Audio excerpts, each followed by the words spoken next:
Movimento 5 Stelle all'attacco dell'assessore veneziano all'urbanistica Massimiliano De Martin, a cui il consigliere comunale Davide Scano contesta l'autorizzazione della nuova sede della concessionaria Mercedes-Benz in un terreno agricolo nei pressi dell'incrocio tra via Martiri della Libertà e via Porto di Cavagnago.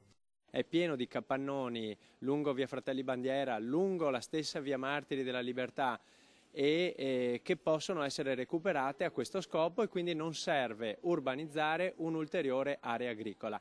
Tra l'altro a ridosso di via Martiri della Libertà e l'incrocio di via Porto di Cavagnago, che è un incrocio pericoloso. Il nostro piano regolatore abbonda di aree produttive da recuperare, ricorda il Grillino, una variante per trasformare in commerciale un'area artigianale residenziale attualmente usata per scopi agricoli e in contrasto con l'interesse pubblico.